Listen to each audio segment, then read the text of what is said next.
ಹೊಳೆನರಸೀಪುರದ ಶ್ರೀ ಲಕ್ಷ್ಮೀ ನರಸಿಂಹಸ್ವಾಮಿ ರಥೋತ್ಸವದ ಸಿದ್ಧತೆ ಹಾಗೂ ತಾಲೂಕು ಆಡಳಿತದ ಕಾರ್ಯವೈಖರಿ ಕುರಿತು ಮಾಜಿ ಸಚಿವರು ಹಾಗೂ ಹೊಳೆನರಸೀಪುರ ಕ್ಷೇತ್ರದ ಶಾಸಕರಾಗಿರ್ತಕ್ಕಂಥ ಎಚ್.ಡಿ. ರೇವಣ್ಣ ಅವರು ತೀವ್ರ ಅಸಮಾಧಾನವನ್ನು ವ್ಯಕ್ತಪಡಿಸಿದ್ದಾರೆ. ತಾಲೂಕು ಕಚೇರಿ ಆವರಣದಲ್ಲಿ ನಡೆದ ಪತ್ರಿಕಾಗೋಷ್ಠಿಯಲ್ಲಿ ಮಾತನಾಡಿರ್ತಕ್ಕಂಥ ಅವರು ಕಳೆದ 25 ವರ್ಷಗಳಿಂದ ರಥೋತ್ಸವವನ್ನ ಅತ್ಯಂತ ಅಚ್ಚುಕಟ್ಟಾಗಿ ನಡೆಸಿಕೊಂಡು ಬರಲಾಗ್ತಾ ಇದೆ. ರಥೋತ್ಸವ ನಡೆಸಲು ನಮ್ಮ ಅಭ್ಯಂತರ ಇಲ್ಲ, ಆದ್ರೆ ರಥಕ್ಕೆ ಹೊಸ ಬಟ್ಟೆ ಹಾಕುವ ವಿಚಾರದಲ್ಲಿ ಗೊಂದಲ ಬೇಡ.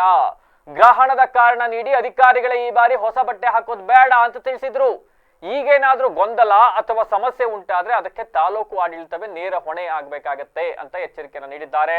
ಅಲ್ಲದೆ ಅನ್ನದಾಸೋಹದ ಜಾಗದಲ್ಲಿ ರಾಜಕೀಯ ವ್ಯಕ್ತಿಗಳ ಹಸ್ತಕ್ಷೇಪವಿರಬಾರದು ಮತ್ತು ಸಾರ್ವಜನಿಕ ದೇಣಿಗೆ ಪಡೆದು ಪಾರದರ್ಶಕವಾಗಿ ಕಾರ್ಯಕ್ರಮ ಮಾಡಬೇಕು ಅಂತ ಆಗ್ರಹಿಸಿದ್ರು.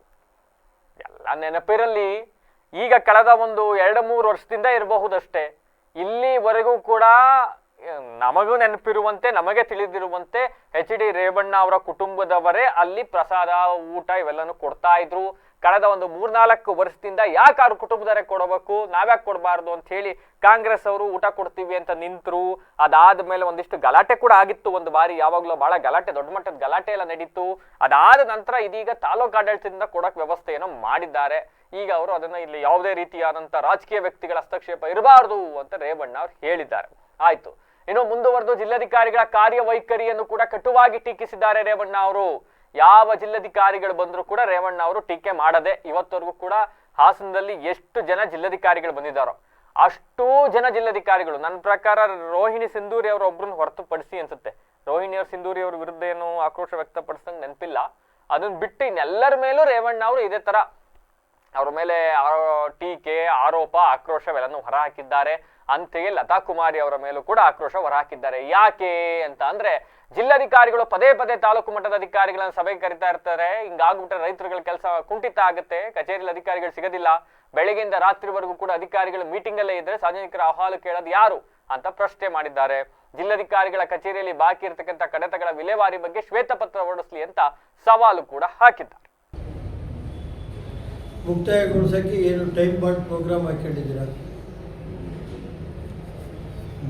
ಆಮೇಲೆ ಜಿಲ್ಲಾಧಿಕಾರಿಗಳಿಗೆ ಬೆಳಗ್ಗೆ ಹೋಗಿ ಕುತ್ಕೊಳ್ಳಿ ಅಂತ ಏನಾದ್ರು ಚೀಫ್ ಸೆಕ್ರೆಟರಿಗಳು, ರಾಜ್ಯದ ಮುಖ್ಯ ಕಾರ್ಯದರ್ಶಿಗಳು ಇವ್ರಿಗೆ ಆರ್ಡರ್ ಏನಾದ್ರು ಕೊಟ್ಟಿದ್ದಾರಾ?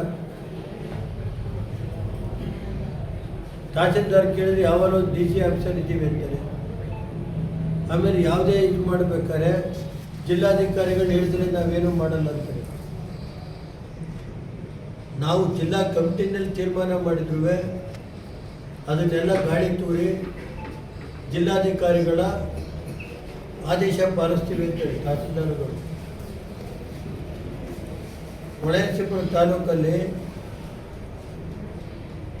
2 ವರ್ಷದಿಂದ ಒಂದೇ ಸಭೆ ಮಾಡಿರೋದು ನಾವು. ಯಾವ ತರ್ಕ ಇದ್ರದ್ದು ಬಕರಕ್ಕೂ ಇರೋದು ಸುಮಾರು ಈಗಾಗಲೇ ಒಂದು 10,000 ಅರ್ಜಿ ವಜಾ ಐತಿರೋ ಕೊಡಕ್ಕೆ ಬರಲ್ಲ ಅಂತ. ಇರೋದೇ 220 ರೆಕಾರ್ಡು. ಅದು ಮಾಡೋಕ್ಕೆ 2 ವರ್ಷ ಬೇಕಾ?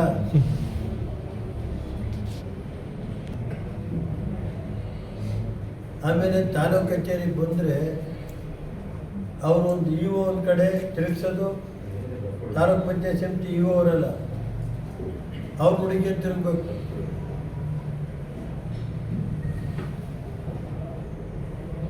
ಅಲ್ಲಿ ಟೆಂಡರ್ಗಳಲ್ಲಿ ಗೋಲ್ಮಾಲ್ ಎಂಥದ್ದು ಶಾಲೆ ಇದೈತಲ್ಲಪ್ಪ, ಅದು 25 ಲಕ್ಷಕ್ಕೆ ಎಷ್ಟು ಹಾಕಿವ್ರೆ? 25 ಕೋಟಿ,